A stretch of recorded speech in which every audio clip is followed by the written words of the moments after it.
Hello! And this is our Copa America preview, sort of with a Manchester United slant on it. I'm here with Squawker Dave. Hi, chaps. When he gets his stat on, people get shat on. Have you used that catchphrase? No, I haven't. That could be the new one. Yeah. Excellent. Thanks, Ian. It's a good one. So we are joined by Manuel from YouTube channel Cracks. Go on his channel, subscribe to him, especially if you speak Spanish. Hello, my friends from FullTimeDEVILS. It's an honor to be here to share with you a little bit about Copa America Centenario. First of all, Copa America is held every 4 years, but this time forward because the tournament's centenary. This special edition includes, as always, South America, CONMEBOL area, and also CONCACAF area countries, which are Central America and North America. So, Manuel, who are the favourites for the Copa America, in your opinion? Well, as usual, Argentina in the first place, and the second, Brazil. But this time, without Neymar, Brazil's place could be occupied by Uruguay with a great team and the biggest striker in Europe, Luis Suarez. Step down comes Colombia with a great team too, and we just have to remember what they did last World Cup. Chile is the defending champion with many stars, and why not Mexico? Mexico has a good team with good players, and Mexico will play as local because America's full of Mexico. My favourites for the Copa America, I'm going to go with Brazil. I think under Dunga they've looked a lot stronger in recent months. They've got rid of some of the players, the likes of Marcelo, David Luiz, Thiago Silva, who have been a bit of a bad influence in the squad, and it's a real Dunga team now, a real fighting team with spirit. Get players like Willian and Coutinho out wide, and then a man in form, Jonas, 38 goals this season for Benfica. So I feel they've got that striker that they've always been looking for. So, one thing that I'd like to ask you about this, so with the players that they're taking out of that team, is that purely for a reason of, they're a bad influence and they're going for a team that work together and harmony because they're like big names? I think there's been some infighting and Dunga's trying to stamp his authority on the side, and I think that when building a team, if you've got some bad eggs in there, get rid of them and then the rest of the structure will come together. Players like Luis Gustavo in defensive midfield is going to be crucial to breaking up counter-attacks, as you'd imagine Brazil might play with the ball against a weaker team, so they've got to have someone in there to break it up. You know, you look at the likes of Costa Rica, who played so well in the World Cup, playing 5 at the back, 4 in midfield and 1 up top. They could cause a threat to Brazil on the counter if they don't have someone like Gustavo in there. So I feel they've just got a right balance of players, a lot of workers in there. So now, I guess we're moving on to Manchester United players. It's got Sergio Romero, Antonio Valencia, Rojo. Is that it? I think that might be it, but also this Messi lad's been linked with Manchester United quite heavily recently. So I don't know. He's got to prove himself as far as I'm concerned. Yeah, I agree. He's not won an international trophy yet. No. So Manuel, what do you think of the United players that we got out there?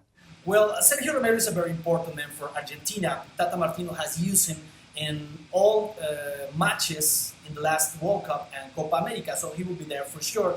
His teammate Marcos Rojo also will be there, starting all the matches.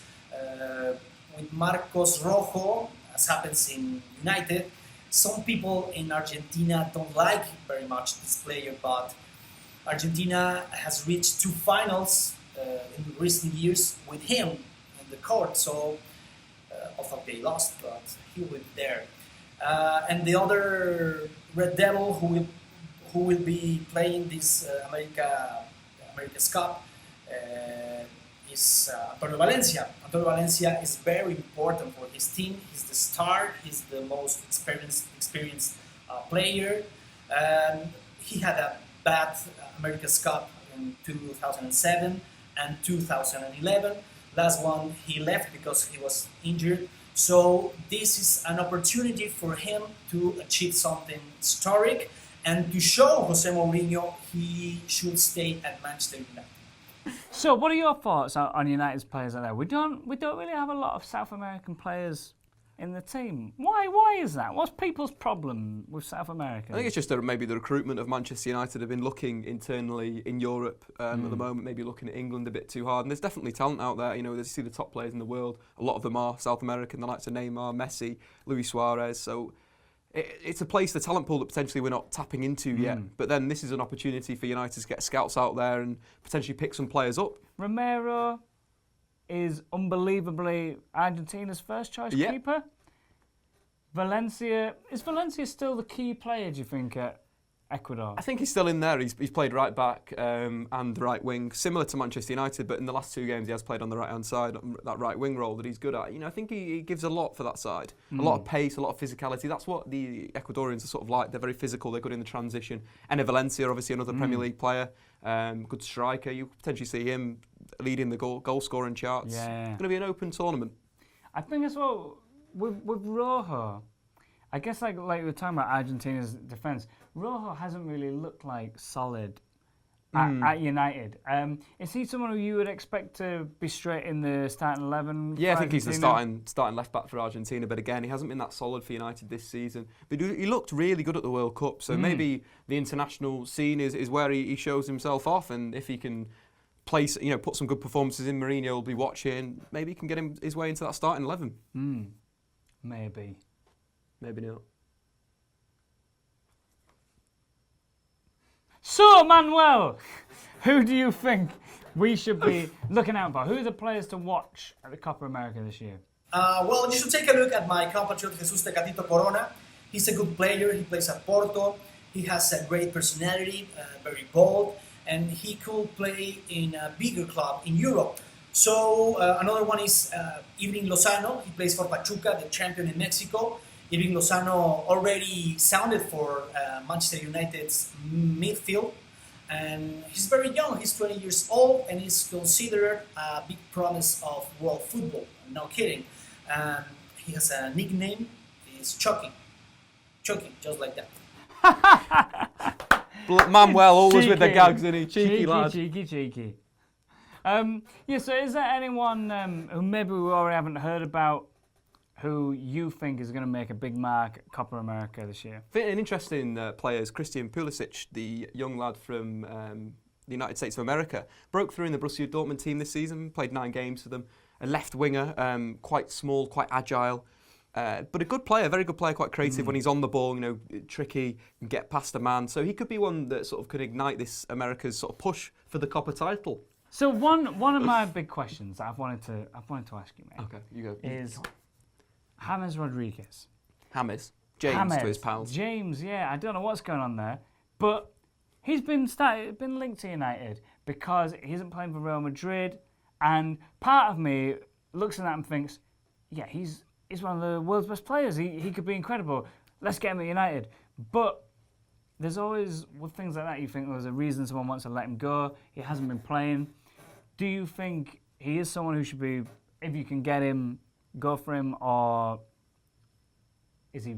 I don't know. What do you put him in there? I don't know. Well, what I think do you think, with James Rodriguez, is a player that's got real talent. Blew onto the scene, exploded onto the scene for Colombia at the World Cup. I like how you said he blew onto the scene. You're like, no, that's not good enough. He exploded onto the scene. Yeah, had a very, very good tournament. The first season he was at Real, scored 12 goals, registered 13 assists. He's a player that plays number 10, and Man United would probably need a number 10 under Jose Mourinho. But with this deal you don't want to get ripped off. Obviously, he's not in the team. It seems like he's really fallen out with Ronaldo, Bale, Benzema. There's a real sort of split. There was a game I was watching where he was playing on the right, Ronaldo on the left, and the ball was just going down the right. Wasn't reaching the right, going down the left. Sorry, wasn't reaching the right at all. Just felt like there's a bit of beef in there. I think that happens with from like watching games and hearing kind of like the commentary and the analysis, where a lot of people say, is it sort of not happening with Bale as much now, that if someone was looking and you have 2 options and Ronaldo is one of them, it's always going to be Ronaldo. But that isn't a bad thing. Obviously, we've seen Ronaldo at Old Trafford destroy things, but what you could do with James Rodriguez in the final third is get him the ball and he'll make something happen. United under Van Gaal were very left-sided. There was a lot of ball going. I think 41% of the play went down that side. With James Rodriguez in the middle, give him the ball and he'll explode into life. Pop a turn, get a shot away. That fantastic volley that he scored at the World Cup. The goal of the tournament, wasn't it? And it was. I think he's a player that, if United did go for him, could be a very good option. But again, price-wise, you don't want to get pushed out there. What would be the price that would make you think? If it around £40 million, I reckon I'd go for. But then you've got players like Antoine Griezmann that could play that similar role that arguably would be better suited for Jose Mourinho and Manchester United because of his work on Diego Simeone. He understands pressing, understands his his role in the team in the defensive phase. Whereas James is more of a Atletico Madrid. Pretty much, yeah, might as well, That's eh? what we need to do. Well, guys, thank you for having me here. Greetings from Mexico to all Manchester United fans. Good luck with Jose Mourinho, and sorry about my English.